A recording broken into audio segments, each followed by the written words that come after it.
আসসালামু আলাইকুম। আমি এখন এমন একটি ঘটনা বলবো যে আপনাদের সাথে শেয়ার করতে যাচ্ছি। হযরত মুহাম্মদ সাল্লাল্লাহু আলাইহি সাল্লামের বাণী সম্পর্কে আপনাদের কাছে শেয়ার করতেছি। ভুল হলে ক্ষমা করবেন। ধন্যবাদ। সুস্থ থাকুন, ভালো থাকুন। আল্লাহ হাফেজ। আব্দুল্লাহ ইবনে ইউসুফ রাদিয়াল্লাহু তাআলা আয়েশা রাদিয়াল্লাহু থেকে বর্ণিত হাদিস ইবনে হিশাম রাদিয়াল্লাহু তাআলা রাসূল সাল্লাল্লাহু আলাইহি সাল্লামকে জিজ্ঞাসা করলেন, ইয়া রাসূলুল্লাহ, আপনার প্রতি ওহী কিভাবে আসে? রাসূলুল্লাহ সাল্লাল্লাহু আলাইহি সাল্লাম বলেন, কোন সময় তা ঘন্টা দিনের ন্যায় আমার নিকট আসে এবং এটাই আমার উপর সবচাইতে কষ্টদায়ক, এবং তা সমাপ্ত হতে ফেরেশতা যা বলেন আমি তা মুখস্থ করে নেই। আবার কখনো ফেরেশতা মানুষের আকৃতি আমার সঙ্গে কথা বলেন, তিনি যা বলেন আমি তা মুখস্থ করে ফেলি। আয়েশা রাদিয়াল্লাহু তাআলা বলেন, আমি প্রচন্ড শীতের দিনে ওহী নাজিলের অবস্থায় তাকে দেখছি। ওই শেষ হলেই তার কপাল থেকে ঘাম ঝরে পড়ত। কুতাইবা ইবনে সাঈদ রাদিয়াল্লাহু তাআলা ইবনে ওমর রাদিয়াল্লাহু তাআলা থেকে বর্ণিত, তিনি বলেন, রাসূল সাল্লাল্লাহু আলাইহি সাল্লাম একবার বলেন, গাছপালার মধ্যে এমন একটি গাছ আছে যার পাতা ঝরে না, আর তা মুসলিমের উপমা। তোমরা আমাকে বলো মাত, সেটি কি গাছ? রাবিয়া বলেন, তখন লোকেরা জঙ্গলের বিভিন্ন গাছপালার নাম চিন্তা করতে লাগলো। আব্দুল্লাহ রাদিয়াল্লাহু তাআলা বলেন, আমার মনে হলো সেটা হবে খেজুর। তারপর সাহাবায়ে কেরাম রাদিয়াল্লাহু তাআলা বলেন, ইয়া রাসূলুল্লাহ সাল্লাল্লাহু আলাইহি সাল্লাম, আপনি আমাদের বলে দিন সেটি কি গাছ? তিনি বললেন, তা হলো খেজুর গাছ। বুখারী শরীফ হাদিস হুমায়দী রাদিয়াল্লাহু তাআলা আলকামা ইবনে ওয়াক্কাস আল-লাইসি রাদিয়াল্লাহু থেকে বর্ণিত, আমি ওমর ইবনুল খাত্তাব রাদিয়াল্লাহু তাআলাকে মিম্বরের উপর দাঁড়িয়ে বলতে শুনেছি, আমি রাসূল সাল্লাল্লাহু আলাইহি সাল্লামকে বলতে শুনেছি, প্রত্যেক কাজ নিয়তের সাথে সম্পর্কিত, আর মানুষ তার নিয়ত অনুযায়ী ফল পাবে। তাই যার হিজরত হবে দুনিয়া লাভের অথবা নারীকে বিয়ে করার উদ্দেশ্যে, সেই উদ্দেশ্য হবে তার হিজরতের প্রাপ্য। মুসা ইবনু ইসমাইল রাদিয়াল্লাহু তাআলা ইবনু আব্বাস রাদিয়াল্লাহু থেকে বর্ণিত, মহান আল্লাহর বাণী, তাড়াতাড়ি ওহী আয়ত্ত করার জন্য আপনার জিহ্বা তার সাথে নাড়বেন না। এর ব্যাখ্যায় তিনি বললেন, রাসূল সাল্লাল্লাহু আলাইহি সাল্লাম ওহী নাজিল সময়ে আয়ত্ত করে বেশ কষ্ট স্বীকার করতেন এবং প্রায় তিনি তার উপর ঠোঁট নাড়াতেন। ইবনু আব্বাস রাদিয়াল্লাহু তাআলা বলেন, আমি তোমাকে দেখতে জন্য দুটি ঠাট নাড়িয়েছি, যেভাবে রাসূল সাল্লাল্লাহু আলাইহি সাল্লাম নাড়াতেন। সাঈদ রাদিয়াল্লাহু তাআলা তার সাগরীদের বলেন, আমি ইবনু আব্বাস রাদিয়াল্লাহু তাআলাকে যেভাবে তার ঠোঁট দুটি নাড়াতে দেখেছি সেভাবে আমার ঠোঁট দুটি নাড়াচ্ছি। এই বলে তিনি তার ঠোঁট দুটি নাড়ালেন এবং এই সম্পর্কে আল্লাহ তাআলা নাজিল করলেন, তাড়াতাড়ি ওহী আয়ত্ত করার জন্য আপনি আপনার জিহ্বা তার সাথে নাড়াবেন না। এর সংরক্ষণ ও পাঠ করানোর দায়িত্ব আমারই। ইবনু আব্বাস রাদিয়াল্লাহু তাআলা বললেন, এর অর্থ হলো আপনার অন্তরে তা সংরক্ষণ করা, আপনার দ্বারা তা পাঠানো। সুতরাং যখন আমি তা পাঠ করি আপনি সে পাঠের অনুসরণ করুন। ইবনু আব্বাস রাদিয়াল্লাহু তাআলা বলেন, অর্থাৎ মনোযোগ সহকারে শুনুন এবং চুপচাপ থাকুন, এরপর সে বিবদ ব্যাখ্যার দায়িত্ব আমারই। অর্থাৎ আপনি তো পাঠ করবেন, এটাই তা আমার দায়িত্ব। তারপর রাসূল সাল্লাল্লাহু আলাইহি সাল্লামের কাছে জিবরাইল আলাইহিস সালাম আসতেন, তখন তিনি মনোযোগ সহকারে কেবল শুনতেন। জিবরাইল আলাইহিস সালাম চলে গেলে তিনি যেমন পড়েছিলেন রাসূল সাল্লাল্লাহু আলাইহি সাল্লাম ঠিক তেমনই পড়তেন। বিশ্বনবী সাল্লাল্লাহু আলাইহি সাল্লাম, তোমরা নিজেদেরকে দোজখের আগুন থেকে রক্ষা করো, যদিও তা সম্ভব হয় একটি মাত্র খুরমার অর্ধেক অংশ, কিংবা তাও যদি না থাকে তাহলে সামান্য পানি অন্য রোজাদারকে ইফতার হিসাবে আপ্যায়নের মাধ্যমে। তোমরা অনুমান বা সন্দেহ পোষণ করতে সাবধান থাকো। থাকো, কেননা অনুমান সবচেয়ে বড় মিথ্যা। অহংকার, প্রতারণা, ঋণ মুক্ত হয় মৃত্যুবরণ করে ব্যস্তবাসী হবার একটি শর্ত। বিস্তৃত সত্যবাদী মুসলমান ব্যবসায়ী কিয়ামতের দিন শহীদগণের সঙ্গী হবে। তোমরা ক্রয় বিক্রয় অধিক শপথকারের হতে সাবধান থাকবে, কেননা এতে লাভ হলো পরে তা বিনাশ ডেকে আনে। ওই নারী ও পুরুষ অভিশপ্ত যে পুরুষ নারী এবং নারী পুরুষের বেশভূষা ধারণ করে। দীর্ঘদিন অনুপস্থিতির পর তোমরা কেউ যেন রাতের অন্ধকারে স্কাই পরিবার ও পরিজনদের কাছে হাজির না হয়। তোমাদের কেউ যেন আল্লাহর প্রতি সুধারণা পোষণ ব্যতীত মৃত্যুবরণ না করে। লোভ আলেমদের অন্তর থেকে এলেমদের বের করে দেয়। তোমরা কবর সমূহে জিয়ারত করবে, কেননা তা মৃত্যুকে স্মরণ করিয়ে দেয়। দাতা ব্যক্তি আল্লাহ বেহেশত মানুষের নিকট, অথচ দোজখ হতে দূর। কৃপণ ব্যক্তি আল্লাহ হাতে দূরত্ব, বেহেশত হাতে দূরত্ব, অথচ দোজখের নিকটে। অজানা একামতের মাঝখানে দোয়া ফেরত হয় না। প্রত্যেক জিনিসেরই একটা মাজন রয়েছে, আর অন্তরের মাজন হলো আল্লাহর জিকির। আনন্দ তার জন্যই আলেমদের ইস্তিগফার বেশি বেশি পাওয়া যায়। প্রতারক কৃপণ যে ব্যক্তি করে খোটা দেয় সে বেহেশতে প্রবেশ করবে না। প্রত্যেক ভালো কাজে একটি করে দান। আল্লাহর নিকট দুনিয়া স্থান সমূহের মধ্যে সবচেয়ে প্রিয় মসজিদ সমূহ এবং সবচেয়ে ঘৃণা হলো বাজার সমূহ। অবস্থাপন্ন ব্যক্তির জন্য যে ও শক্তিমান পূর্ণ ব্যক্তির জন্য জাকাত লওয়া হালাল নয়। প্রত্যেক জিনিসেরই জাকাত রয়েছে, আর শরীরে জাকাত হলো রোজা। সকালে কাজের শ্রেষ্ঠ কাজ আল্লাহর রাস্তায় ভালোবাসা আর আল্লাহর রাস্তায় শত্রুতা করা। রাসূল সাল্লাল্লাহু আলাইহি ওয়াসাল্লাম নিষেধ করেছেন কবরে চুনকাম করতে, কবরের ওপর ঘর তুলতে এবং তার ওপর বসতে। মজলুমের বদদুয়া থেকে বেঁচে থাক, কেননা মজলুমের বদদুয়া আল্লাহর মাঝে কোনো আড়াল নেই। মহানবী সাল্লাল্লাহু আলাইহি সাল্লাম এমন একদল লোকের মাঝ দিয়ে অতিক্রম করছিলেন যাদের মধ্যে শক্তিধর এক লোক ছিল, যে বড় বড় পাথর উত্তোলন করেছিল এবং উপস্থিত লোকেরা তাকে বার উত্তোলনের ভিড় হিসাবে বাহবা দিচ্ছিল।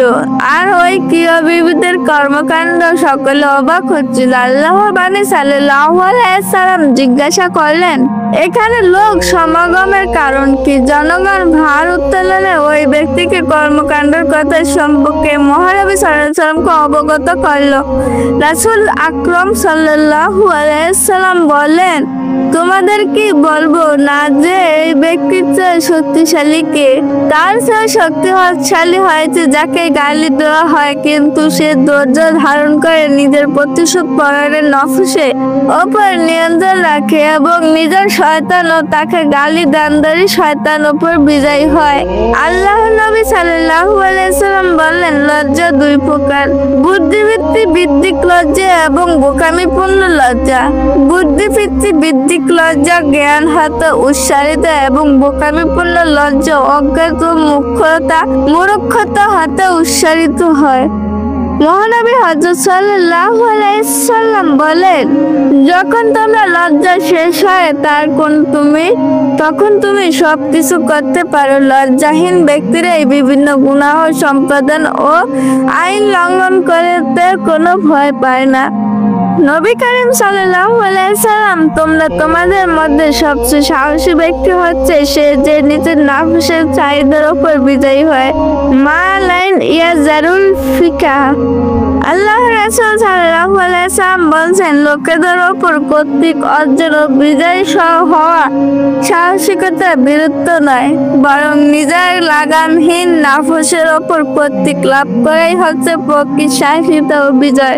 হযরত মুস্তাফা সাল্লাল্লাহু আলাইহি সাল্লাম বললেন, যে ব্যক্তি জ্ঞান অর্জনের লক্ষ্য ক্ষণিকের জন্য প্রতিপন্ন হয়, প্রস্তুত হয় না, সে সারা জীবন অজ্ঞতার কারণে প্রতিপন্ন হয়। মহানবী সাল্লাল্লাহু আলাইহি সাল্লাম বলেন, যে মুমিন মানুষের সাথে মেশে এবং তাদের ঝামেলা সহ করে, মহান আল্লাহর দরবারে তাদের পুরস্কার ও মুমিনের অপেক্ষা বৃহৎ মানুষের সাথে মেশে না। এবং তাদের ঝামেলা সহ করে না। মিশকাতুল আয়ান ফি গুরারিল আখবার। হযরত মুহাম্মদ বিন আব্দুল্লাহ সাল্লাল্লাহু আলাইহি ওয়াসাল্লাম মুনাফিকের তিনটি চিহ্ন: যখন কথা বলে মিথ্যা বলে, যখন প্রতিশ্রুতি দেয় এবং ভঙ্গ করে, আমানতের খেয়ানত করে। রাসূল সাল্লাল্লাহু আলাইহি ওয়াসাল্লাম ও রাসূল আকরাম সাল্লাল্লাহু আলাইহি ওয়াসাল্লাম বলেন, হে আলী, নিশ্চয় মহান আল্লাহর সমাধানের উদ্দেশ্যে বলা মিথ্যাকে পছন্দ করেন এবং ফাসাদ সৃষ্টির কারণ হয় এমন সত্য বলাকে অপছন্দ করেন। আল্লাহ রাসূল সাল্লাল্লাহু আলাইহি ওয়াসাল্লাম বলেন, যে নিজের বোঝা অন্যের উপর চাপিয়ে দেয় সে ব্যক্তি অভিশপ্ত। হযরত মুহাম্মদ সাল্লাল্লাহু আলাইহি ওয়াসাল্লাম, যে ব্যক্তি একটি গুনার হাতে মুখ ফিরিয়ে নেয় তার জন্য মহান আল্লাহর নিকট সত্যটি কবুল হয়। হজ্জে সওয়াব রয়েছে। মহানবী সাল্লাল্লাহু আলাইহি ওয়াসাল্লাম বলেন, মিথ্যা হতে দূরে থাকো, কেননা মিথ্যা চেহারাকে কালো করে দেয়। মহানবী সাল্লাল্লাহু আলাইহি ওয়াসাল্লাম বললেন, আল্লাহর নিকট বিবাহের মতো প্রিয় কোনো বন্ধন ইসলামের ধর্মে নেই। হযরত মুহাম্মদ সাল্লাল্লাহু আলাইহি ওয়াসাল্লাম বললেন, যে ব্যক্তি আমার সত্যকে ভালোবাসে তার উচিত আমার সুন্নতের অনুসরণ করা, আমার পথে পথ চলা, আর আমার সুন্নতের মধ্যে অন্যতম হচ্ছে বিবাহ করা। আল্লাহ রাসূল সাল্লাল্লাহু আলাইহি ওয়াসাল্লাম বলেন, কোন নারী তার সৌন্দর্যের কারণে বিবাহ করে না, কেননা তার সৌন্দর্য তার নৈতিকতা অবনতির কারণে হতে পারে। একইভাবে তার সম্পদের দিকে দৃষ্টি রেখে তাকে বিবাহ করে না, কেননা তার সম্পদ ও অবদ্ধতার কারণে হতে পারে, বরং কোন নারী তার ঈমানের কারণে বিবাহ করে। রাসূল আকরাম সাল্লাল্লাহু আলাইহি ওয়াসাল্লাম বলেন, গুনাহ হতে তওবা করা সর্বদা পছন্দনীয় কাজ, কিন্তু যুবক বয়সে কাজটি অধিক পছন্দনীয়। নবী করিম সাল্লাল্লাহু আলাইহি ওয়াসাল্লাম বলেন, জ্ঞান ব্যক্তিরা দুই প্রকার: যে আলেমের নিজের জ্ঞান ওপর আলেম করে এবং তার জ্ঞান তার জন্য পরিদ্রতা না হয়, আর যে আলেম নিজের জ্ঞানে ত্যাগ করে এবং ধ্বংস হয়ে যায়। মহানবী সাল্লাল্লাহু আলাইহি ওয়াসাল্লাম বলেন, হে আবু হুরায়রা, ওই ব্যক্তি কিয়ামতের দিন মহানবী আল্লাহর নিকট সবচেয়ে নিকৃষ্ট যে নিজের জ্ঞান হতে উপকৃত হয় না। হযরত মুহাম্মদ সাল্লাল্লাহু আলাইহি ওয়াসাল্লাম দেখলেন মসজিদে দুটি দল বসে আছে। একটি দল ইসলামী জ্ঞান চাদর ব্যস্ত, অপরটি আল্লাহর নিকট প্রার্থনা ও মুনাজাতের ব্যস্ত। আল্লাহর নবী সাল্লাল্লাহু আলাইহি ওয়াসাল্লাম, উভয় দল আমার পছন্দ, কিন্তু জ্ঞান চর্চাকারী দলটি, প্রার্থনারত দলটি অপেক্ষা শ্রেষ্ঠ, আর আমি মহান আল্লাহর পক্ষ হতে মানুষকে শিক্ষাদানের লক্ষ্য প্রেরিত হয়েছি। অতঃপর মহানবী সাল্লাল্লাহু আলাইহি ওয়াসাল্লাম জ্ঞান চর্চাকারী দলটিতে যেয়ে বসলেন। সুবহানাল্লাহ। হযরত মুহাম্মদ সাল্লাল্লাহু আলাইহি ওয়াসাল্লাম বললেন, রাসূল আকরাম সাল্লাল্লাহু আলাইহি ওয়াসাল্লাম বলেন, বিজ্ঞানজনের মাঝে গর্ব করার উদ্দেশ্যে, মূর্খদের সাথে তর্ক করার উদ্দেশ্য, সবাই প্রশংসা কুড়ানোর জন্য, জনগণের দৃষ্টি আকর্ষণের জন্য, নেতৃত্বের নিষ্পত্তার জন্য, শ্রেষ্ঠতা অর্জনের উদ্দেশ্য জ্ঞানের সন্ধান করো না। যদি জ্ঞান অর্জনের ক্ষেত্রে কারো উদ্দেশ্য এমন হয় তবে তার স্থান হবে জাহান্নাম। মহানবী সাল্লাল্লাহু আলাইহি ওয়াসাল্লাম বলছেন, তোমরা ধ্বংস হয়ে যাওয়ার জন্য সৃষ্টি হয়নি, বরং তোমাদের অবশিষ্ট থাকার জন্য সৃষ্টি হয়েছে, আর তোমরা মৃত্যুর মাধ্যমে এক স্থান হতে অন্য স্থান স্থানান্তরিত হবে। আল্লাহর নবী সাল্লাল্লাহু আলাইহি ওয়াসাল্লাম বলেন, আশা আকাঙ্ক্ষা আমার উম্মতের জন্য একটি রহমত স্বরূপ। যদি আশা না থাকতো তবে কোনো মা তার সন্তানকে দুধ পান করাতো না এবং কোনো মালিক গাছ লাগাতো না, তথা কোনো কৃষি চাষাবাদ করতো না। হযরত মুহাম্মদ সাল্লাল্লাহু আলাইহি ওয়াসাল্লাম বলছেন, ঈমানদার ব্যক্তি সম্মান জনগণ হতে তাদের অমুখাফিকতার মাঝে নিহিত, আর মুক্তি আত্মমর্যাদা অল্পে তুষ্টতার মাধ্যমে অর্জিত হয়। আদব ও আখলাক দার ইসলাম। নবী করিম সাল্লাল্লাহু আলাইহি ওয়াসাল্লাম বলছেন, যে ব্যক্তি ঘুমানোর পূর্বে আয়াতুল কুরসি পড়ে, মহান আল্লাহ তাকে রক্ষার জন্য একটি ফেরেশতা নিযুক্ত করতে থাকে, যাতে যে সুস্থ অবস্থায় সকালে পৌঁছায়, যা জাগ্রত হয়। তাসফির মিনহাজে সাদিকিনে। রাসূল সাল্লাল্লাহু আলাইহি সাল্লাম বলছেন, মহানবী সাল্লাল্লাহু আলাইহি সাল্লামকে জিজ্ঞাসা করা হলো, কিয়ামতের দিনে পরিত্রাণা কোন জিনিসের মাঝে নিহিত? তিনি উত্তম বললেন, পরিত্রাণার একমাত্র পথ তোমরা মহান আল্লাহকে ধোঁকা দিও না। এমনটি করলে মহান আল্লাহ তোমাদেরকে ধোঁকা দিবেন, কেননা যে ব্যক্তি আল্লাহ ধোঁকা দেয়, মহান আল্লাহ তাআলা তাকে ধোঁকা দেন এবং তার ঈমান কেড়ে নেন। যদি সে বুঝতে পারে তবে বুঝবে সে প্রকৃত অর্থে নিজেদেরকে ধোঁকা দিয়েছে। বলা হলো যে আল্লাহ রাসূল সাল্লাল্লাহু আলাইহি সাল্লামকে কিভাবে ধোঁকা দেওয়া হয়। তিনি বললেন, মহান আল্লাহ যে কর্ম সম্পাদনের নির্দেশ তোমাদের দিয়েছে তা তোমরা সম্পাদন করো, কিন্তু তোমাদের উদ্দেশ্য হলো আল্লাহ ব্যতীত অন্য কেউ অথবা বলেন তাওয়া অর্জন করে এবং আল্লাহ লোক দেখানো হতে দূরে থাকো, কেননা লোক দেখানো বা রিয়া হচ্ছে মহান আল্লাহর সাথে শিরক করা। লোক দেখিয়ে কর্ম সম্পাদনকারী কিয়ামতের দিন 4টি নামে ডাকা হবে, হে কাফের, হে পাপচারী, হে ধোঁকাবাজ, হে ক্ষতিগ্রস্ত। তোমার সকল কর্ম ধ্বংস হয়ে গেছে এবং তোমার সকল সব বাতিল হয়ে গেছে। আল্লাহ নবী সাল্লাল্লাহু আলাইহি সাল্লাম, নিশ্চয়ই আমি উত্তম নৈকট্য পরিপূর্ণতা দানের জন্য প্রেরিত হয়েছি। মহানবী সাল্লাল্লাহু আলাইহি সাল্লাম বলেন, সর্বোত্তম নৈকট্য অধিকারী ব্যক্তিরা হচ্ছে তোমাদের মধ্যে সর্বোত্তম যার জনগণকে ভালোবাসে এবং জনগণকে যাদেরকে ভালোবাসে। নবী কারীম সাল্লাল্লাহু আলাইহি সাল্লাম বলেন, তোমরা তোমাদের মধ্যে বৃদ্ধদেরকে সম্মান করো এবং ছোটদের স্নেহ করো। আল্লাহ রাসূল সাল্লাল্লাহু আলাইহি সাল্লাম বড় ভাই জ্যেষ্ঠদের সম্মান সম্পর্কে বলছেন, মহান আল্লাহর পবিত্রতা সত্তার প্রতি সম্মান প্রদর্শন একটি স্বরূপ হচ্ছে মুসলিম বৃদ্ধের ভাই জ্যেষ্ঠের প্রতি সম্মান করো। মুহাম্মদ সাল্লাল্লাহু আলাইহি সাল্লাম বললেন, যে ব্যক্তি কোনো মুসলিম বৃদ্ধকে সম্মান করে, মহান আল্লাহ তাকে কিয়ামতের দিন ভয় হতে নিরাপত্তা দান করবেন। সুবহানাল্লাহ। এক বৃদ্ধ ব্যক্তি মহানবী সাল্লাল্লাহু আলাইহি সাল্লামের সীমাবদ্ধ অতিরিক্ত হন এবং কিন্তু উপস্থিত ব্যক্তিরা কেউ তাকে সম্মান করলো না এবং তাকে জায়গা দিতে অলসতা দেখালো। উপস্থিতে এহেন আচরণ অসন্তুষ্ট। মহানবী সাল্লাল্লাহু আলাইহি সাল্লাম বলেন, যারা আমাদের ছোটদেরকে স্নেহ করে না এবং বৃদ্ধদের প্রতি সম্মান দেখায় না, তারা আমাদের হতে নাই। দুই জাহানের রহমতের নবী সাল্লাল্লাহু আলাইহি সাল্লাম বর্ণিত, তোমরা সন্তানকে সম্মান করো এবং তাদের আদবের সাথে আচরণ করো। আল্লাহ নবী সাল্লাল্লাহু আলাইহি সাল্লাম বললেন, 3টি এমন জিনিস আছে যাতে কোনো প্রকার ছাড় দেওয়া হয়নি। প্রথম, প্রতিশ্রুতি রক্ষা করা, তার চাই অপর পক্ষে মুসলমান হোক বা কাফের। দ্বিতীয়, পিতামাতা প্রতি দয়াশীল হওয়া চাই, তারা মুসলমান হোক বা কাফের। তৃতীয়, আমানত রক্ষা করতে চাই, অপর পক্ষ মুসলমান হোক বা কাফের। হযরত মুহাম্মদ সাল্লাল্লাহু আলাইহি সাল্লাম বললেন, যে ব্যক্তি কথা অধিক সত্যবাদী, আমানত রক্ষার অধিক সত্য, প্রতিশ্রুতি রাখার অধিক ওয়াফাদার, তার চরিত্র অধিক উত্তম এবং তোমাদের মধ্যে হতে জনগণের সাথে যার সম্পর্ক অতি নিকৃষ্ট, কিয়ামতের দিন তোমাদের মধ্যে হতে সবচেয়ে নিকটবর্তী ব্যক্তি। মহানবী সাল্লাল্লাহু আলাইহি সাল্লাম বলেন, যে ব্যক্তি অধিক রক্ষার বিষয়ে তুমি সতর্ক কিন্তু সে তোমার অধিকার রক্ষার সতর্ক নয়, সে তোমার জন্য উত্তম বন্ধু নয় এবং তোমার সাথে ওঠা বসার যোগ্য নয়। নবী কারীম সাল্লাল্লাহু আলাইহি সাল্লাম বলেন, আমি এবং আমার উম্মতের মধ্যে পরেশগার ব্যক্তির অন্য অপর ষষ্ঠ সাধ্য কোনো কাজ চাপিয়ে দেওয়া হতে অনেক দূরে, অন্যের উপর চাপিয়ে দেই না। আল্লাহ রাসূল সাল্লাল্লাহু আলাইহি সাল্লাম বলেন, যে ব্যক্তি জনগণের মাঝে সবচেয়ে প্রিয় হতে চায় তার উচিত গুনাহ হতে দূর সরে মহান আল্লাহর তাকওয়া অর্জন করা। মহানবী সাল্লাল্লাহু আলাইহি সাল্লাম বলেন, নর্মতা বান্দার মর্যাদা বৃদ্ধি, সুতরাং নর্ম হও যার মহান আল্লাহ তাআলা অনুগ্রহ রহমতে শামিল হতে পারে।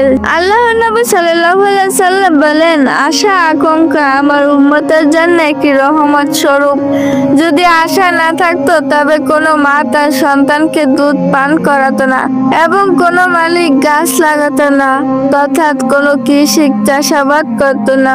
হযরত মুহাম্মদ সাল্লাল্লাহু আলাইহি সাল্লাম বলছেন, ইমানদার ব্যক্তি সম্মান জনগণ হতে তাদের অমুখাফিকতার মাঝে নিহিত আর মুক্তি আত্মমর্যাদা অল্পে তুষ্টতার মাধ্যমে অর্জিত হয়। আদব আর আখলাক দার ইসলাম। নবী করিম সাল্লাল্লাহু আলাইহি সাল্লাম বলছেন, যে ব্যক্তি ঘুমানোর পূর্বে আয়াতুল কুরসি পড়ে মহান আল্লাহ তাকে রক্ষার জন্য একটি ফেরেশতা নিযুক্ত করতে থাকে, যাতে যে সুস্থ অবস্থায় সকালে পৌঁছায়, যা জাগ্রত হয় তাশফির মিনহাজে সাদিকিনে। রাসূল সাল্লাল্লাহু আলাইহি সাল্লাম বলছেন, মহানবী সাল্লাল্লাহু আলাইহি সাল্লামকে জিজ্ঞাসা করা হলো, কিয়ামতের দিনে পরিত্রাণা কোন জিনিসের মাঝে নিহিত? তিনি উত্তম বললেন, পরিত্রাণার একমাত্র পথ তোমরা মহান আল্লাহকে ধোঁকা দিও না। এমনটি করলে মহান আল্লাহ তোমাদেরকে ধোঁকা দেবেন, কেননা যে ব্যক্তি আল্লাহ ধোঁকা দেয় মহান আল্লাহ তাআলা তাকে ধোঁকা দেন এবং তার ঈমান কেড়ে নেন। যদি সে বুঝতে পারে তবে বুঝবে সে প্রকৃত অর্থে নিজেদেরকে ধোঁকা দিয়েছে। বলা হলো যে আল্লাহ রাসূল সাল্লাল্লাহু আলাইহি সাল্লামকে কিভাবে ধোঁকা দেওয়া হয়। তিনি বললেন, মহান আল্লাহ যে কর্ম সম্পাদনের নির্দেশ তোমাদের দিয়েছে তা তোমরা সম্পাদন করো, কিন্তু তোমাদের উদ্দেশ্য হলো আল্লাহ ব্যতীত অন্য কেউ। অতঃপর বলেন, তাওয়া অর্জন করে এবং আল্লাহ লোক দেখানো হতে দূরে থাকো, কেননা লোক দেখানো বা রিয়া হচ্ছে মহান আল্লাহর সাথে শিরক করা। লোক দেখিয়ে কর্ম সম্পাদনকারী কিয়ামতের দিন চারটি নামে ডাকা হবে, হে কাফের, হে পাপচারী, হে ধোঁকাবাজ, হে ক্ষতিগ্রস্ত। তোমার সকল কর্ম ধ্বংস হয়ে গেছে এবং তোমার সকল সব বাতিল হয়ে গেছে।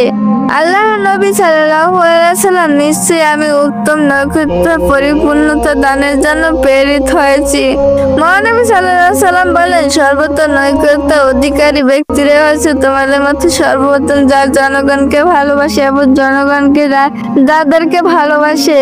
নবী করিম সাল্লাল্লাহু আলাইহি সাল্লাম বলেন, তোমরা তোমাদের মধ্যে বৃদ্ধদেরকে সম্মান করো এবং ছোটদের স্নেহ করো। আল্লাহ রাসূল সাল্লাল্লাহু আলাইহি সাল্লাম বড় ভাই জ্যেষ্ঠদের সম্মান সম্পর্কে বলছেন, মহান আল্লাহর পবিত্রতা সত্তার প্রতি সম্মান প্রদর্শন একটি স্বরূপ হচ্ছে মুসলিম বৃদ্ধির বয়োজ্যেষ্ঠের প্রতি সম্মান করো। মুহাম্মদ সাল্লাল্লাহু আলাইহি সাল্লাম বললেন, যে ব্যক্তি কোনো মুসলিম বৃদ্ধকে সম্মান করে মহান আল্লাহ তাকে কিয়ামতের দিন ভয় হতে নিরাপত্তা দান করবেন। সুবহানাল্লাহ।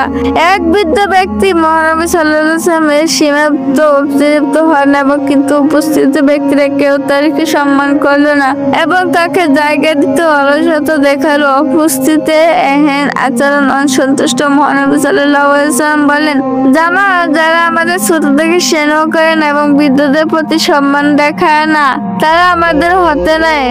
দুই জাহালের রহমতের নবী সাল্লাল্লাহু আলাইহি ওয়াসাল্লাম বর্ণিত, তোমরা সন্তানকে সম্মান করো এবং তাদের আদবের সাথে আচরণ করো। আল্লাহ নবী সাল্লাল্লাহু আলাইহি ওয়াসাল্লাম বললেন, তিনটি এমন জিনিস আছে যাতে কোনো প্রকার ছাড় দেওয়া হয়নি। প্রথম, প্রতিশ্রুতি রক্ষা করা, তার চাই অপর পক্ষে মুসলমান হোক বা কাফের। দ্বিতীয়, পিতামাতা প্রতি দয়াশীল হওয়া চাই, তারা মুসলমান হোক বা কাফের। তৃতীয়, আমানত রক্ষা করতে চাই, অপর পক্ষ মুসলমান হোক বা কাফের। হযরত মুহাম্মদ সাল্লাল্লাহু আলাইহি ওয়াসাল্লাম বললেন, যে ব্যক্তি কথা অধিক সত্যবাদী, আমানত রক্ষার অধিক সতর্ক, প্রতিশ্রুতি রাখার অধিক ওয়াফাদার, যার চরিত্র অধিক উত্তম এবং তোমাদের মধ্যে হতে জনগণের সাথে যার সম্পর্ক অতি নিকৃষ্ট, কিয়ামতের দিন তোমাদের মধ্যে হতে সবচেয়ে নিকটবর্তী ব্যক্তি। মহানবী সাল্লাল্লাহু আলাইহি ওয়াসাল্লাম বলেন, যে ব্যক্তি অধিক রক্ষার বিষয়ে তুমি সতর্ক কিন্তু সে তোমার অধিকার রক্ষার সতর্ক নয়, সে তোমার জন্য উত্তম বন্ধু নয় এবং তোমার সাথে ওঠা বসার যোগ্য নয়। নবী করিম সাল্লাল্লাহু আলাইহি ওয়াসাল্লাম বলেন, আমি এবং আমার উম্মতের মধ্যে পরেশগার ব্যক্তির অন্য অপর ষষ্ঠ সাধ্য কোনো কাজ চাপিয়ে দেওয়া হতে অনেক দূরে, অন্যের উপর চাপিয়ে দেই না। আল্লাহ রাসূল সাল্লাল্লাহু আলাইহি ওয়াসাল্লাম বলেন, যে ব্যক্তি জনগণের মাঝে সবচেয়ে প্রিয় হতে চায় তার উচিত গুনাহ হতে দূর সরে মহান আল্লাহর তাকওয়া অর্জন করা। মহানবী সাল্লাল্লাহু আলাইহি ওয়াসাল্লাম বলেন, নর্মতা বান্দার মর্যাদা বৃদ্ধি, সুতরাং নর্ম হও যার মহান আল্লাহ তাআলা অনুগ্রহ রহমতে শামিল হতে পারে।